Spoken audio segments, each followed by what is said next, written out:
Movie की शुरुआत में एक स्कूल गर्ल लिन को दिखाते हैं। उसके डैड की इनकम ज्यादा नहीं होती, लेकिन वो लिन को एक अच्छे स्कूल में भेजना चाहते हैं और इस स्कूल में एडमिशन मिलने के लिए वो वहाँ के हेड मिस्ट्रेस को बता रहे होते हैं कि लिन एक ब्राइट स्टूडेंट है और प्रीवियस स्कूल में उसने काफी सारे अवार्ड्स भी जीते हैं। ये कहकर उनको सभी डिटेल्स बता रहे होते हैं। तब हेड मिस्ट्रेस उनसे कहती है कि आपकी बेटी को हमारे स्कूल में एडमिशन दिलवाने के लिए हमें कोई प्रॉब्लम नहीं है। फिर वो लिन से पूछती है, क्या तुम इस स्कूल में स्टडी करने के लिए एक्साइटेड हो और क्या तुम इस स्कूल में पढ़ना चाहती हो? इस पर लिन जवाब देती है, नहीं। तब हेड मिस्ट्रेस पूछती है, क्यों नहीं पढ़ना है? क्या ये स्कूल तुमको खराब लगता है? अब लिन जवाब देती है, नहीं, वो बात नहीं है। मेरे डैड की इनकम बहुत कम है और वो बहुत मेहनत करके कमाते हैं। अगर मैं इस स्कूल में पढ़ूंगी तो लगभग साल में 1.5 लाख रुपए खर्च हो जाएंगे। तब हेड मिस्ट्रेस कहती है, नहीं, 1.5 लाख नहीं, स्कूल की फीस करीबन 1,20,000 है।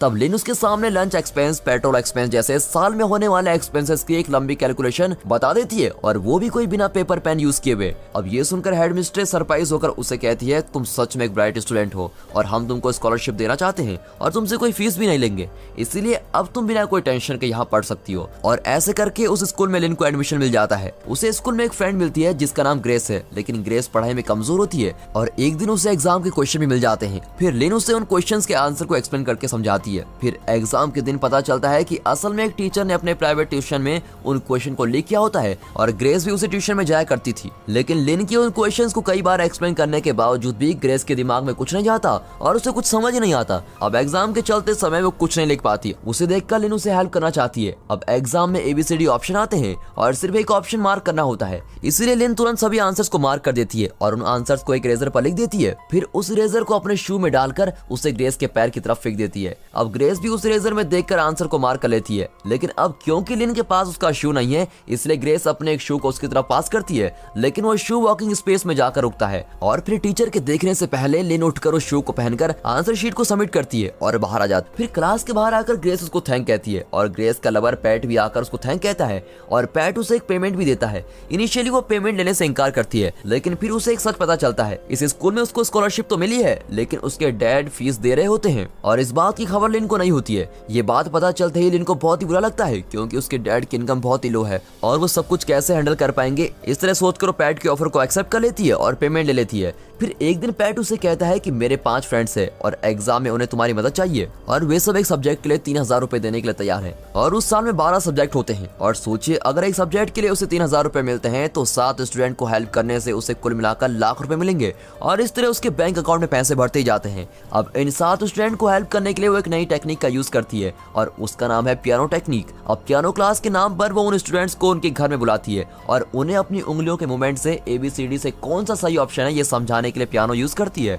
और इस प्लान के मुताबिक एग्जाम के दिन उन सभी को लिन के फिंगर के मूवमेंट्स को यूज करके सही आंसर को मार्क करना होगा। अब एग्जाम में पास आ जाता है। तब उसी स्कूल को बैंक नाम का एक नया स्टूडेंट ज्वाइन करता है और वो भी पढ़ाई में बहुत ही अच्छा होता है। तब उसका फ्रेंड उसे कहता है कि तुम एग्जाम में मुझे अपनी आंसर शीट दिखाओ, मैं तुमको एक सब्जेक्ट के लिए 3,000 रुपए दूंगा, लेकिन इसके लिए बैंक मना करके चला जाता है। अब इस स्टूडेंट ने ऑलरेडी लिन को पैसे दिए होते हैं, लेकिन उसको फिंगर मूवमेंट का फंडा समझ ही नहीं आता और इसीलिए वो बैंक से हेल्प मांगता है। अब बैंक के मना करने के बाद उसके पास एक ही ऑप्शन बचता है और वो ये है कि लिन के फिंगर मूवमेंट से उसको आंसर पहचानने होंगे और ये सब बैंक को पता चलता है। अब एग्जाम के समय टीचर कहती है कि इस साल क्वेश्चन 2 सेट्स में आएंगे, तुम में से किसी को सेट A का क्वेश्चन मिलेगा और किसी को सेट B क्वेश्चन मिल सकते हैं और इससे सभी स्टूडेंट्स बिल्कुल चौंक जाते हैं। असल में लिन को सेट B क्वेश्चन मिलता है और वो इशारे से कहती है कि अब वो सेट B के आंसर्स को बताने वाली है और स्टूडेंट्स भी सेट B के आंसर्स को लिन के फिंगर मूवमेंट्स को देखकर मार्क कर लेते हैं और उस ग्रुप के सभी स्टूडेंट्स एक साथ आंसर शीट को सबमिट कर लेते हैं। अब टीचर के सामने कई स्टूडेंट होते हैं तो लिन तुरंत उसके बगल में बैठे हुए स्टूडेंट का क्वेश्चन शीट ले लेती है, क्योंकि उसे सेट A के क्वेश्चन मिले होते हैं और वो अपनी आंसर शीट उसको देती है। अब वो सेट A क्वेश्चन के सही आंसर को वर्कआउट करके फटाफट मार्क कर देती है और एग्जाम का टाइम समाप्त होने से पहले वो सभी को आंसर्स बता देती है और स्टूडेंट्स भी उसको नोट कर लेते हैं। तब बगल वाला स्टूडेंट उसे पूछता है कि तुम्हारी आंसर शीट पर तुमने अपना नाम क्यों नहीं लिखा है, क्या मैं अपना नाम उस पर लिख दूं? तब लिन कहती है, नहीं, उसे ब्लैंक ही रहने दो और एग्जाम भी समाप्त होता है और टीचर उनसे आंसर शीट्स कलेक्ट करते हैं। फिर एग्जाम हॉल के बाहर बैठी हुई लिन से वो टीचर आकर कहता है कि तुमने अपना नाम नहीं डाला और आंसर शीट को सबमिट कर दिया, इसमें अपना नाम लिख कर दो। और उसी समय हेड मिस्ट्रेस लिन को बुलाती है। अब लिन घबराकर हेड मिस्ट्रेस के पास जाती है, तब वहाँ उसके बगल वाला स्टूडेंट भी रहता है। अब हेड मिस्ट्रेस लिन से पूछती है कि क्या तुमने इसकी आंसर्स कॉपी किए हैं और लिन भी कहती है नहीं।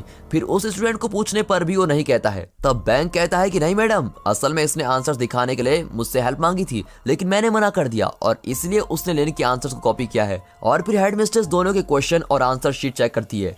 तब वो देखती है कि दोनों को अलग अलग क्वेश्चन सेट्स मिले हैं और वो टीचर हेड मिस्ट्रेस से कहती है कि क्वेश्चन अलग अलग हैं और एक कॉपी कैसे कर सकते हैं। बैंक लगता है कि आपको गलत इन्फॉर्मेशन मिली है और फिर ये देखकर हेड मिस्ट्रेस उन दोनों को वापस भेज देती है। लेकिन फिर हेड मिस्ट्रेस जब लिन के वर्कआउट शीट चेक करती है तब देखती है कि उसने सेट ए के आंसर को भी वर्कआउट किया है और वो फिर से लिन को बुलाकर कहती है कि तुम्हें तो सेट बी के क्वेश्चन मिले थे, तुमने सेट ए के आंसर को क्यों सॉल्व किया है, बताओ तुमने ऐसा क्यों किया। और ऐसा कहती बैंक कहता है कि उसने पैसों के लिए सब किया है। फिर पियानो क्लास और उससे कमाए हुए पैसे के बारे में पता चलते ही हेड मिनिस्टर लिन के डैड को बुलाकर कंप्लेंट करती है और उन्हें भी बहुत भला बुरा कहती है। इतना ही नहीं बल्कि अब वो लिन की स्कॉलरशिप को भी कैंसिल कर देती है और कहती है कि अब सिर्फ बैंक को ही उस स्कॉलरशिप एग्जाम देने के लिए इस स्कूल की तरफ से भेजने वाले हैं और तुमने उस अपॉर्चुनिटी को खो दिया है। इन सब बातों से उदास होकर लिन रोकर अपने घर जाती है और घर में उसके डैड उसको खूब डांटते हैं और उसके कमाए हुए सारे पैसों को लौटाने को कहते हैं और उसने जो कपड़े खरीद कर दिए थे उसको निकाल कर फेंक देते हैं। फिर दिखाते हैं कि लिन से कॉपी करने वाले स्टूडेंट को कोई इन्वेस्टिगेट कर रहा था और उन्हें वो स्टूडेंट जवाब दे रहे होते हैं। इसका मतलब कोई बड़े एग्जाम में कॉपी करके ये सब फंस गए हैं। और अब कहानी कंटिन्यू होती है।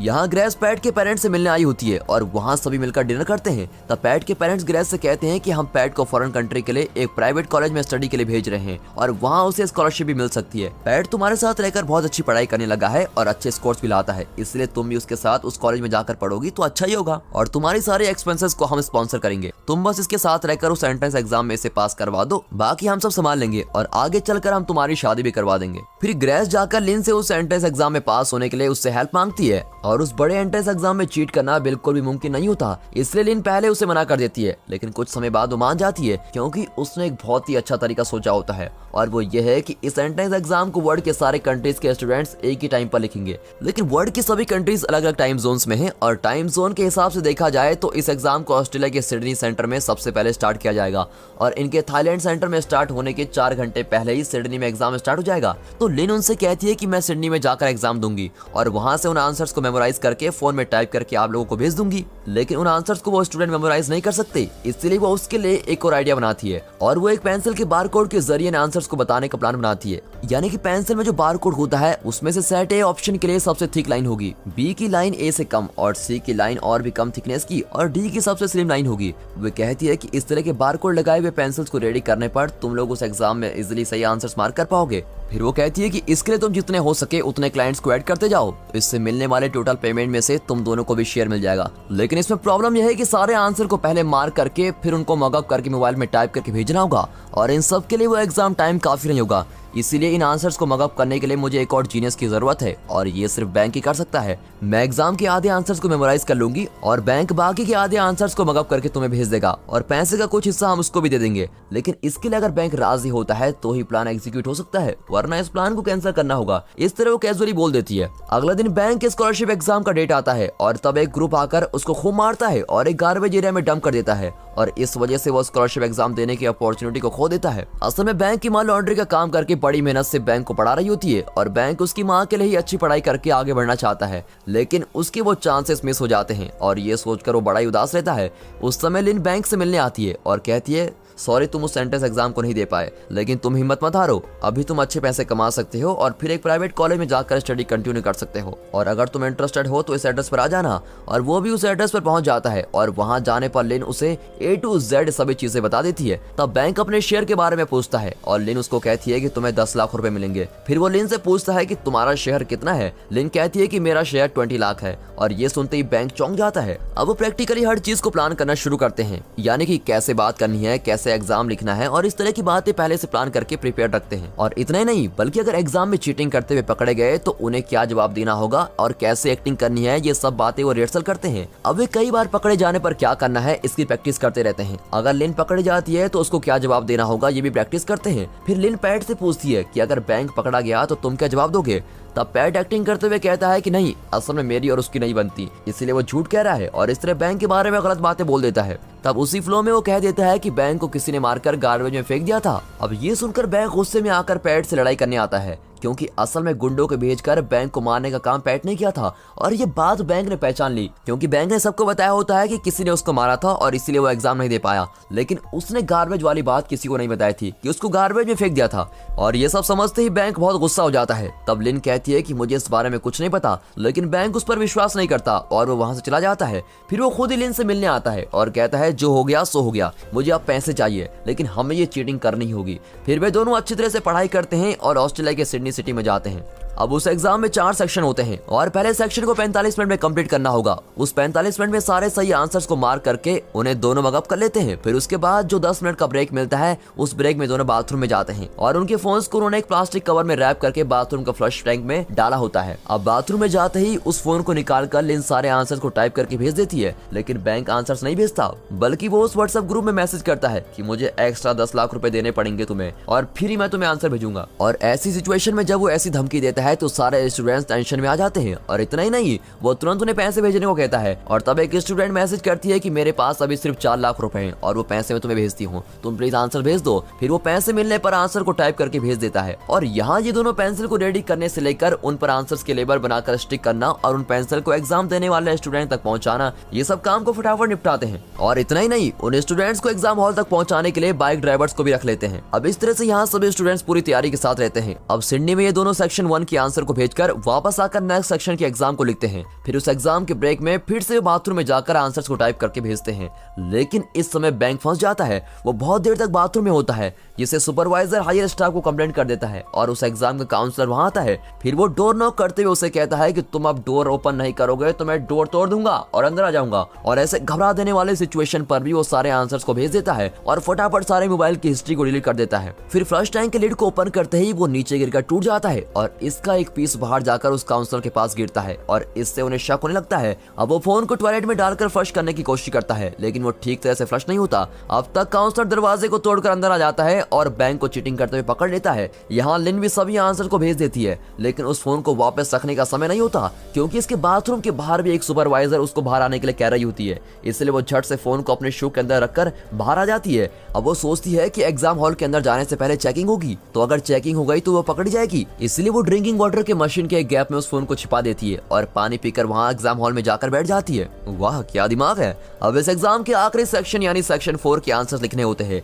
अब बैंक के पकड़े जाने से लिन को भी घबराहट होती है और वो इस सेक्शन के दौरान बिल्कुल भी कंसंट्रेट नहीं कर पाती और वो ज्यादातर आंसर्स को मेमोराइज नहीं कर पाती। तब उसे वो पियानो क्लास याद आती है और वो आंसर्स को एक सॉन्ग की तरह बनाकर मेमोराइज कर लेती है। फिर वो अपने पेंसिल को मुंह में डालकर आंसर शीट पर जानबूझकर वॉमिट करती है और कहती है मेरी तबीयत ठीक नहीं है, मुझे यहाँ से जाना है। और ऐसा कहते हुए वो हॉल से बाहर निकलती है और उसी समय लिन के डैड उस फैक्ट्री में पहुंच जाते हैं और उनसे पूछते हैं कि मेरी बेटी कहाँ है, क्या तुम फिर से कोई चीटिंग कर रहे हो। इस तरह कई सवाल करने लगते हैं और तब उनके फोन पर आंसर्स के मैसेज आने लगते हैं। अब लिन के डैड उस फोन को लेकर मैसेज को ना पढ़े, इसलिए वो दोनों एक झूठ बोल देते हैं। वे कहते हैं कि लिन और बैंक दोनों लवर्स हैं और एक ट्रिप प्लान करके ऑस्ट्रेलिया गए हैं। और ये सुनकर लिन के डैड शॉक हो जाते हैं और फिर वहां से चले जाते हैं। अब यहाँ लिन जैसे तैसे अपने फोन को लेकर भाग जाती है और तब सामने काउंसिल को देखती है। तब वो एक रूम में छिप जाती है और फिर भागकर एग्जाम सेंटर से बाहर निकल जाती है और चलते समय वो फोन में आंसर्स को टाइप कर ही रही है। फिर रेलवे स्टेशन में आकर वो आंसर्स को टाइप कर रही होती है और इस तरह वो सभी आंसर्स को टाइप करके भेज देती है और फिर सामने देखती है तो वहाँ एग्जिट की बोर्ड लगी होती है।